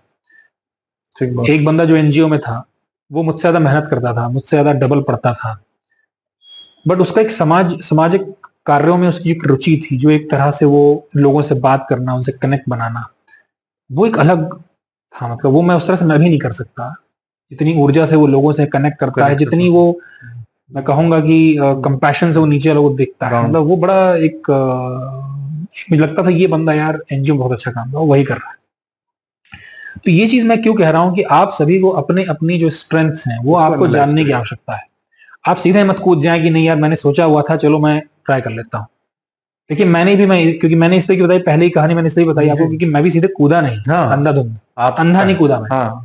मैंने कहा कॉलेज में हूँ, कॉलेज को मैं पूरा कायदे से मैं यूज करूंगा कि वाकई में जहां जाना चाहता हूँ, कि मैं वाकई में वहां जाना चाहता हूँ कि नहीं जाना चाहता हूँ, मुझे पहले वो डिसाइड करना है। मैं ये एक मैसेज रहेगा यूथ के लिए कि पहले आप डिसाइड करें। डिसाइड आप तब कर सकते हैं जब आप डिफरेंट सेक्टर्स में अपने हाथ पैर मारो, मारेंगे। अपने जब आप कीचड़ में घुसे और चीज को देखें तो क्या तब आपको रियलाइज कि आपको वाकई में इसमें आना है, तब आप डिसाइड करें इसमें घुसें। और उसके जब आप घुस जाएं तो बड़ा सिंपल तरीका होता है कि यार आप प्रीवियस ईयर क्वेश्चंस देखिए। आप देखिए कॉमन बुक्स अभी वही होती हैं, अगर आप 10 टॉपरों का आप उठाकर देख लोगे उनके वही सब कॉमन बुक्स, आप एक बार एनालिसिस करके देखो ये सब कॉमन बुक्स ठीक बात, बिल्कुल सही। नंबर 2, तो आपकी जो पढ़ने का मटेरियल सीमित होना चाहिए, उसको भी बढ़ाइए मत। नंबर 2, प्रीवियस ईयर क्वेश्चंस को जरूर एनालाइज करिए। नंबर 3, एक शेड्यूल होना चाहिए, टाइम टेबल होना चाहिए कि आप कैसे रिवीजन करोगे, कितना सिलेबस कब कंप्लीट करोगे, अच्छा कौन सा टॉपिक इंपॉर्टेंट है कौन सा नहीं है वो आपका प्रीवियस ईयर क्वेश्चन बताता है। एंशिएंट हिस्ट्री के अगर 2 सवाल आ रहे हैं तो उसके लिए मैं पूरी एंशिएंट हिस्ट्री क्यों 2 महीने पढ़ूं? मैंने एंशिएंट हिस्ट्री कभी नहीं पढ़ी, अच्छा, तो क्योंकि 2 सवाल आ रहे हैं मैं 2 सवाल के लिए क्यों इतनी मेहनत करूं, मैं 2 महीने बर्बाद करूं उसमें। मैंने पॉलिटी को उतना ही समय दिया, मेरे 19 क्वेश्चन आ रहे हैं। तो आपने कुछ रिसर्च करके एक फ्रेमवर्क निकाला? सभी करते हैं, मैं वही बता रहा हूँ कि रिसर्च आपको प्रीवियस ईयर क्वेश्चन से पता चलते हैं, टॉपरों की बातें सुन के पता चलते हैं। ऐसा नहीं कि 100 टॉपरों की बात सुनना है, आप 10 लोग सुनिए, 10 लोगों को चिन्हित कर लीजिए, उनको सुन लीजिए, आपको वही कॉमन चीजें निकल के आ जाएंगी सारी आपको। चौथी चीज, आंसर राइटिंग प्रैक्टिस, क्योंकि आपको 3 घंटे के अंदर 20 क्वेश्चन लिखने हैं। 3 घंटे में 20 क्वेश्चन और आपको 4000 शब्द लिखने हैं। 3 घंटे में 4000 शब्द, तो उसके लिए प्रैक्टिस करने की आपको आवश्यकता है। आई थिंक 10 मार्कर की लिमिट 250 है तो 2500 वो हो गए, और 15 की शायद मेरे ख्याल से, मुझे अब याद नहीं अब कितनी है, मेरे टाइम में तो शायद वही आई थिंक कितनी थी, मेरे ख्याल से 500 600 कुछ रही होगी, मुझे एग्जैक्टली याद नहीं है। ज्यादा मैं कम बोल दिया बल्कि मैंने आपको, मेरे ख्याल से 5000 से ज्यादा शब्द हैं, 6000 शब्द हैं। आपको 3 घंटों में लिखने और आप दिमाग लगा के लिखना है कि हर टॉपिक डिफरेंट टॉपिक है, उसमें आपको और ऐसा भी लिखना है कि जो पढ़ में आ सके, पढ़ने में आ सके। और उसको आप सामने, तो एग्जामिनर हमारे ऐसे ही लोग हैं, हाँ ठीक है, तो उसको तो यार 20 मार्क जब करने हैं तो भाई अलग क्या दिखेगा, अलग भी कुछ दिखे उसको, वो भी लोग देखते हैं। खैर अलग अलग स्ट्रैटेजीज होती हैं, अलग अलग चीजें काम करती हैं। तो answer writing practice is very important. ये अगर 4-5 चीजों को अगर आप देख लें तो कहीं ना कहीं आपको सारी कॉमन चीजें सारे टॉपरों में आपको मिल जाएंगी। लेकिन ये अपने आप में बहुत बड़ा बेंचमार्क। मेरा ये शौक रहा, मैं इस प्रकार की बातें करता हूँ कि ये मतलब 3 घंटे में, और ऐसा कैलकुलेशन नहीं किया था आज आपने मुझे। कैलकुलेशन करिए आप, जो मैक्सिमम वर्ड लिमिट है उस क्वेश्चन के हिसाब से आप कैलकुलेट करके देख लो। आज के समय 6000 से शब्द कम नहीं लिखने पड़ते आपको, और अगर आप 1 या 2 भी छोड़ दिया तो आप वहीं लॉस कर गए, इतने मार्क्स गए आपके, उतने तो मार्क ही नहीं हो गया आपको, उतने तो मार्क नहीं होंगे। ये चीज। चलिए, आपने बड़ी ही अच्छी बात मुझे लगता है बताई, और मुझे बड़े दिन बाद किसी से बात करके सबसे अच्छा लगता है कि आपने जितना डीपली चीजों को बताया। और ये जो लास्ट वाला सेगमेंट था कि आदमी को किसी चीज में अंधाधुंध नहीं कूदना है, पहले आप रिसर्च करिए, ये वाकई लोगों के लिए बहुत एक्सपीरियंस करिए, सिर्फ पढ़िए मत, फील्ड में जाके काम करिए और फिर डिसाइड करिए। हाँ, फिर करना है कि नहीं करना, एडमिनिस्ट्रेशन करता है पहले तो जान लीजिए। लोगों को तो सिर्फ दिखती है कि ये भाई साहब, मतलब उनको सिर्फ वो जो मटेरियल चीजें होती हैं वो दिखती हैं, बट पीछे की चीजें आपको अगर काम करना तो फिर आपको पैशन चाहिए, वो आपको उस तरह का आपको ओरिएंटेशन। अरे बस एक क्विक कमेंट लास्ट, एक चीज के बीच में बड़ा डिस्कशन होता है कि सेल्फ स्टडी और कोचिंग, आप इस पर अगर प्रोटोकॉल आप कुछ बोलना चाहेंगे कि आदमी कैसे कर सकते? नहीं, मतलब ये तो बहुत इंडिविजुअल चॉइस है। मतलब अगर कोई आदमी है जिसको भाई टाइम टेबल से पढ़ने की आदत नहीं है, जो नहीं पढ़ पाता है, तो कोचिंग आपको हेल्प कर देती है कि भाई टाइम टेबल से आप पढ़ लोगे, सारे टॉपिक आप कवर कर लोगे बकायदा समय से। बट कोई आदमी ऐसा है या कोई महिला ऐसी है जो भाई अपने आप पढ़ने में सक्षम है, खुद ही टाइम टेबल बना के उसको फॉलो कर सकते हैं, आप टेस्ट सीरीज टाइमली दे सकते हैं, टाइम टेबल को बकायदा फॉलो कर सकते हैं, तो आप सेल्फ स्टडी भी करिए। और आज के समय में सेल्फ स्टडी के लिए मटेरियल की कोई कमी नहीं, ऑनलाइन कोर्स है। हमारे टाइम पे तो इनसाइट्स ऑन इंडिया करके एक थी, वो स्टार्ट हुई थी पहली, उसके बाद तो सुनने में आया कि अब तो मेरे ख्याल से कुछ नहीं तो 10-15 पता नहीं कितनी वेबसाइट्स खुल गई हैं। आप 2020 बैच के आपका है? बट मैंने शुरू प्रिपरेशन 2015 में की थी। 2015 में? क्योंकि मैं 2017 में IRTS रेलवे ट्रैफिक सर्विस में और फॉरेस्ट सर्विस में हुआ। अच्छा। फिर मैंने भारतीय वन सेवा में 2 साल सर्विस दी अपनी, फिर 19 के एग्जाम में मैं IAS बन गया, फिर 20 बैच मिलता है, 1 साल बाद बैच मिलता है। बहुत ही कम समय में बहुत सार्थक बात थी Thank you. Sir, thank you very Thank much, you. बहुत अच्छा लगा बात करके। ये थे अभिनव साहब, और मुझे लगता है कि जो बातें आज इन्होंने बताई है ये कोई पढ़ के नहीं, हमारे यहाँ कहते हैं कि पढ़े से बेहतर कहा होता है। तो ये निश्चित रूप से ये golden words for youth and for everyone. मुझे लगता है कि अगर इससे कोई एक व्यक्ति भी सीख लेके कुछ हो सके तो हमारा ये प्रयास बिल्कुल उसके लिए सफल होगा। तो ऐसे ही किसी शख्सियत से फिर आपको कराएंगे मुलाकात। तब तक डिजिटल प्लेटफॉर्म पर द न्यूज रूम के साथ बने रहिए। धन्यवाद। तो उसको मुझे पिछले साल एस्टोनिया देश में करने का मौका मिला था। इनफैक्ट मैं और मेरा एक बैचमेट है, हम दोनों पहले आईएएस ऑफिसर ने इवेंट किया था। राम सेतु है, उसके किनारे तैरने का मौका मिला, श्रीलंका से भारत की तरफ और फिर इंग्लैंड से फ्रांस की तरफ। हम लोगों ने रिले में इस इवेंट को किया। अपने नाम के मतलब को चरितार्थ करते हुए कर्तव्य पथ पर अग्रसर युवा आईएएस अधिकारी अभिनव गोपाल एक बाकमाल इंसान हैं। आईआईटी चेन्नई से अपनी डुअल डिग्री पूरी करने के साथ साथ अपने शौक़ को भी उन्होंने जिंदा रखा और उसमें भी देश और दुनिया में नाम कमाया। रचनात्मकता से जुड़े अभिनव के ऑफिस के बाहर उनके नाम की एक तख्ती लगी है जो गाय के गोबर से बनी है। बहरहाल हमने अभिनव साहब से उनके चैम्बर में उनके जीवन से जुड़े विभिन्न मुद्दों, उनकी पढ़ाई लिखाई, शौक, जुनून सब पर बात किया और उन्होंने भी दिल खोलकर अपने अनुभव साझा किए जो निश्चय ही इस युवा पीढ़ी के लिए और खासकर आईएएस एस्पिरेंट के लिए एक बेहतर मार्गदर्शन का काम करेगी। अभिनव का मतलब होता है नया, नवी, या आप इसको प्रगतिशील से नएपन से जोड़ सकते हैं। और ये कहा जाता है कि ये नाम उनके लिए उपयुक्त होता है जो सकारात्मक, रचनात्मक और उत्साही लोग होते हैं। आज हमारे साथ हैं अभिनव गोपाल साहब, 2020 बैच के आईएएस अफसर हैं। बीटेक एमटेक की भारी भरकम डिग्री है। पूरब का ऑक्सफोर्ड कहे जाने वाले इलाहाबाद की मिट्टी से कुछ ताल्लुक रखते हैं। ज्वाइंट मजिस्ट्रेट कानपुर थे, उसके बाद वर्तमान में सीडीओ गाजीपुर हैं। और हमने उनसे रिक्वेस्ट किया, सीडीओ गाजियाबाद है, माफ कीजिएगा, और हमने उनसे रिक्वेस्ट किया था थोड़े वक्त के लिए, सर द न्यूज रूम में आपका स्वागत है। हम आप जैसे लोगों से मिलते रहते हैं मोटिवेशनल इंटरव्यू के लिए कि अगर सुन के नई पीढ़ी को कोई संदेश दे सका, तो वक्त देने के लिए सर आपको thank you very much. Sir मेरा पहला सवाल तो ये था कि शुरुआती पढ़ाई के बारे में थोड़ा नटसेल में जानेंगे, जो बता सकें कैसे हुआ प्राइमरी एजुकेशन, कहाँ से आपका? देखिए मेरी एजुकेशन तो मैं कहूँगा जो 12 साल की हमारी स्कूल एजुकेशन होती है, 12 साल की स्कूल एजुकेशन, करीब 6 साल मेरा नैनीताल के पास एक रामनगर शहर है वहाँ पर हुआ था, क्योंकि मेरे पिताजी वहीं पर वन विभाग में पोस्टेड थे, क्योंकि पहले यूनाइटेड भी हुआ करता था। और उसके बाद मेरी जो क्लास 10th और +2 है वो मेरी प्रयागराज से हुई है, महर्षि पतंजलि विद्या मंदिर से। तो ये मेरी शुरुआती स्कूल की जो मैं कहूँगा शिक्षा मेरी हुई। और उसके तत्पश्चात फिर मैंने आईआईटी मद्रास से बीटेक और एमटेक का एक डुअल डिग्री कोर्स होता है 5 इयर्स का, वो मैंने कंप्लीट किया। तो ये मेरी एजुकेशन की रही। सर तो इंजीनियरिंग करने के बाद जो अपनी कोर फील्ड थी, तो क्या उससे रिलेटेड भी आप कहीं कुछ आपने ट्राई किया था या? नहीं, मैंने कोशिश करी थी, इंटर्नशिप वगैरह मैंने जरूर करी थी अपने कोर इंजीनियरिंग ब्रांच में, पर मुझे रियलाइज हुआ कि मैं शायद इसमें आगे अपना जीवन नहीं देखता हूँ। तो शायद इसलिए थोड़ा रुझान भी था, जैसा आपने बताया कि प्रयागराज जो ऑक्सफोर्ड ऑफ द ईस्ट कहा जाता था कभी किसी समय, जहां पर कभी कहते थे 90 के दशक में 100 में से 90 आईएएस अफसर बिल्कुल हुआ करते थे। तो इसीलिए शायद वो एक पृष्ठभूमि थी मेरी पीछे, और उस पृष्ठभूमि के ही मैं कहूँगा कंटेक्स्ट में अगर आप देखेंगे तो कहीं ना कहीं मन में था कि हाँ जरूर इस चीज के लिए कोशिश करी जाएगी। शायद इसीलिए इंजीनियरिंग के तुरंत बाद जो था कि मन में हुआ कि चलिए इस एग्जामिनेशन को देंगे, सिविल सर्विस एग्जामिनेशन। तो मतलब फिर मैं अक्सर पूछता भी हूँ कि क्या जीवन में कोई ऐसा टर्निंग पॉइंट रहा होगा कि जब आपने यूपीएससी का सोचा, तो क्या वो यही टर्निंग पॉइंट है?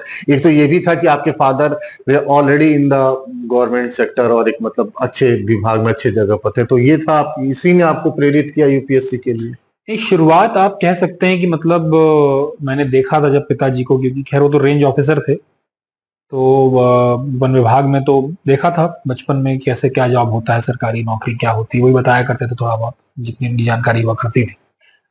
तो वो एक मैं जरूर कह सकता हूँ कि हाँ शुरुआती एक कहते हैं कि एक था माइंड के पीछे था, लेकिन मैं हमेशा मानता हूँ कि हम सभी को अपनी इंटरेस्ट को खोजने के लिए कोशिशें करनी चाहिए, थोड़ा अलग अलग जगहों पर हाथ पैर मारने चाहिए, ये मेरा एक मानना है। इसीलिए मैंने अपनी सेकेंड ईयर के बाद जब मैंने अपनी कोर इंजीनियरिंग की इंटर्नशिप कर ली थी, तो 3rd और 4th ईयर में मैंने सोशल सेक्टर में करी। मैंने एक एनजीओ के साथ काम किया महाराष्ट्र के अहमदनगर डिस्ट्रिक्ट में। हाँ फिर मैंने बिहार के बांका डिस्ट्रिक्ट में काम किया, आईसीडीएस आंगनवाड़ी का जो मैंने वहाँ का पूरा स्ट्रक्चर समझा और वहाँ की फूड क्वालिटी क्वांटिटी पे मैंने वहीं के विभाग के साथ काम किया। उनकी इंटर्नशिप स्कीम हुआ करती थी, 2013-14 की बात है।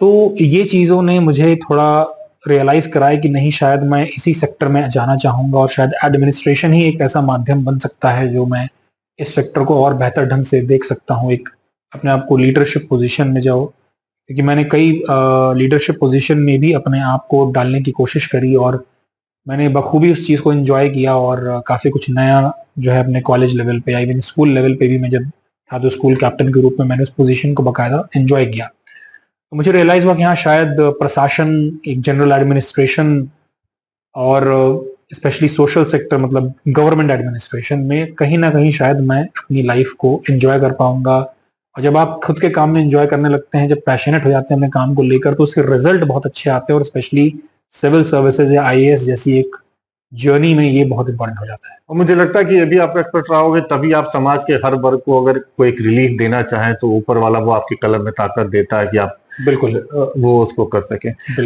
छोटा सा सर इससे जुड़ा पार्ट है, मैं बहुत लंबा नहीं है मेरा सवाल। तो मैं आपकी जब तैयारी, ये आपकी यूपीएससी में सब्जेक्ट्स आपने क्या लिए थे और क्या था आपका? मेरे सब्जेक्ट सोशियोलॉजी में समाजशास्त्र था, क्योंकि हमारे टाइम पे एक ही ऑप्शनल सब्जेक्ट हो चुका था। और समाजशास्त्र मैंने, आप पूछेंगे क्यों लिया समाजशास्त्र, क्योंकि आप तो बायो इंजीनियरिंग था जी। तो समाजशास्त्र, देखिए अगेन आईआईटी में एक अच्छी चीज होती है कि आप अपनी कोर ब्रांच के अलावा आप अलग ब्रांचेस में भी कोर्सेस कर सकते हैं। अच्छा। इसको हम फ्री इलेक्टिव कहते हैं, ज्यादातर कॉलेजेस में आज के समय में फ्री इलेक्टिव होता है।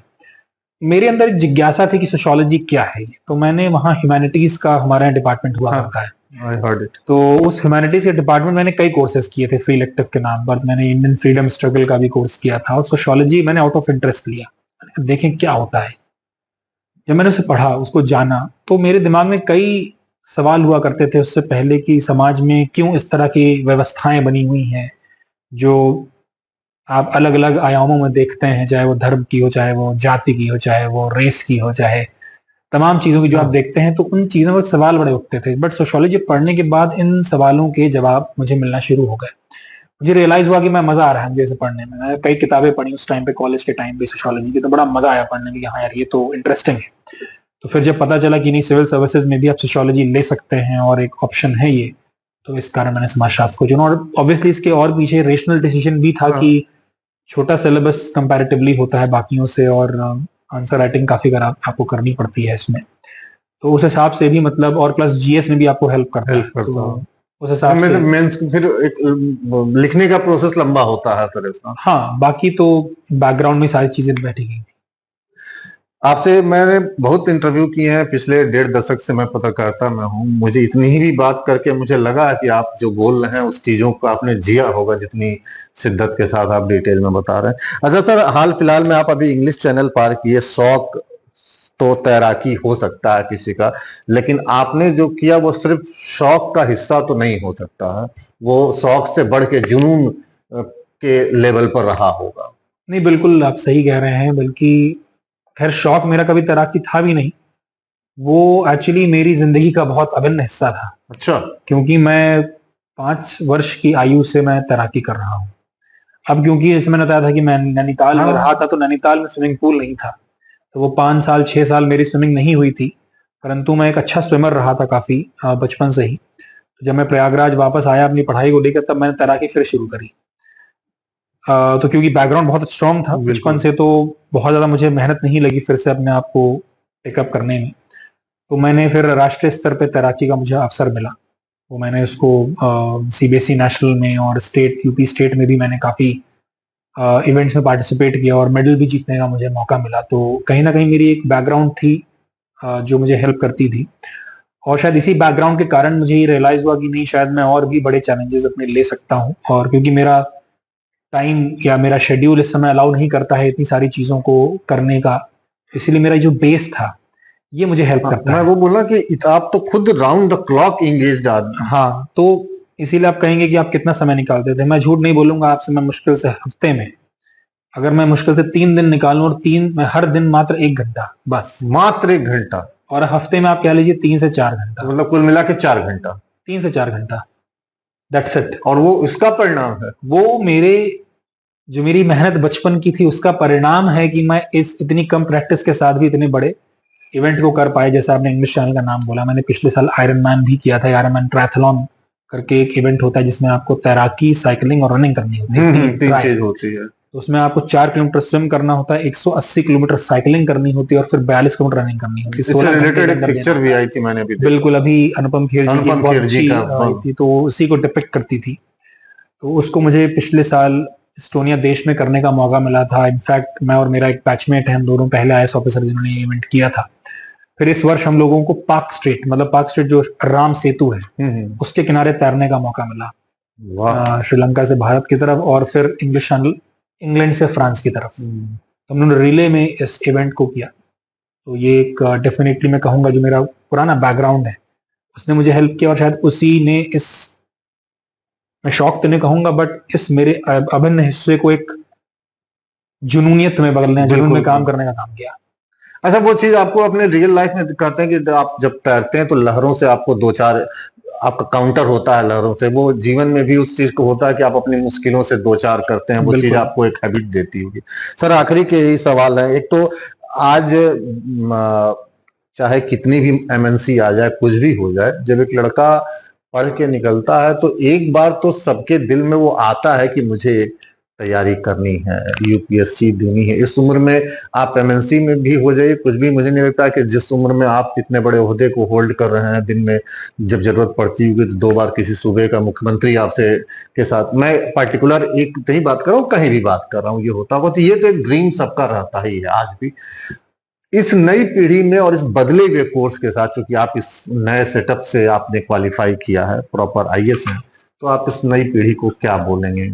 क्या तैयारी के लिए कुछ बोल पाएंगे? बल्कि मैं पहले मैं आपसे मैं डिफर करना चाहूंगा कि मतलब इसको बिल्कुल मन में ना रखें।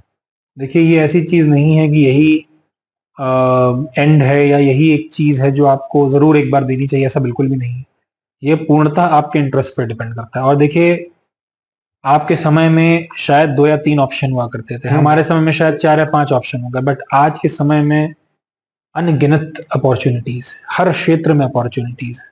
जहां आपका मन है, चाहे वो पत्रकारिता हो सकता है, चाहे वो कल्चर हो सकता है, चाहे वो डांस हो सकता है, वो खेल हो सकता है, अपॉर्चुनिटीज बहुत है। जहां आपका मन है, जहां आपका पैशन लाई करता है, जहां आप पूरी दृढ़ता के साथ, पूरे मैं कहूंगा जोश के साथ और पूरी एनर्जी के साथ, मतलब मन से, पूर्ण मनोयोग से आप जिस चीज में आप करना चाहें काम उसी में करें। हाँ, नहीं, ठीक तो है मैं सर। इस चीज को मैं जरूर करना चाहूंगा, जो अगर ये करना चाहे तो बिल्कुल। तो इसीलिए जो करना चाहते हैं, ठीक है, एनालाइज कर लें पहले आप।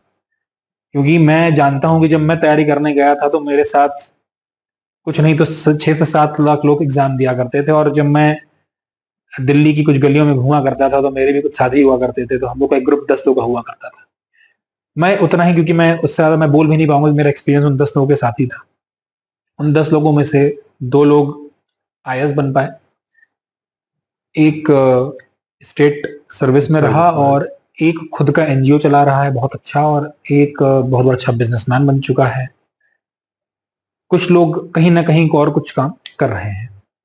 मेरा वो जो एक्सपीरियंस छोटा कहता है, मैं क्यों कोट कर रहा हूँ इस एग्जाम्पल को, क्योंकि वहां मुझे रियलाइज हुआ कि यार हर किसी के ना अपनी अपनी खासियतें होती थी। जो बंदा बिजनेसमैन था, बताता हूँ, जब भी हम लोग किसी किराए पे लेने आते थे उसको आगे कर देते थे। अच्छा, मैंने कहा भाई तू बार्गेनिंग अच्छी करता है, हम नहीं कर सकते थे वो बार्गेनिंग, वो कर सकता था।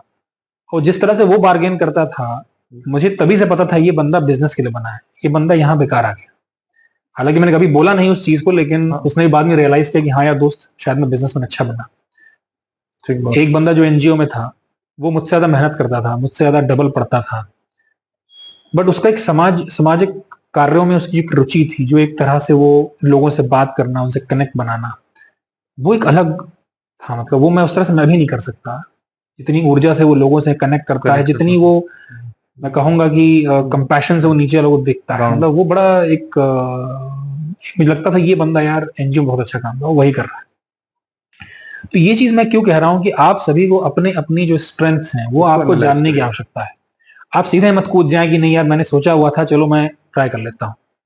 देखिए क्योंकि मैंने इसलिए क्यों बताई, पहले ही कहानी मैंने इसलिए बताई आपको जी। क्योंकि मैं भी सीधे कूदा नहीं, हाँ। अंधाधुंध, आप अंधा नहीं कूदा मैं। हाँ मैंने कहा कॉलेज में हूँ, कॉलेज को मैं पूरा कायदे से मैं यूज करूंगा कि वाकई में जहां जाना चाहता हूँ कि मैं वाकई में वहां जाना चाहता हूँ कि नहीं जाना चाहता हूँ, मुझे पहले वो डिसाइड करना है।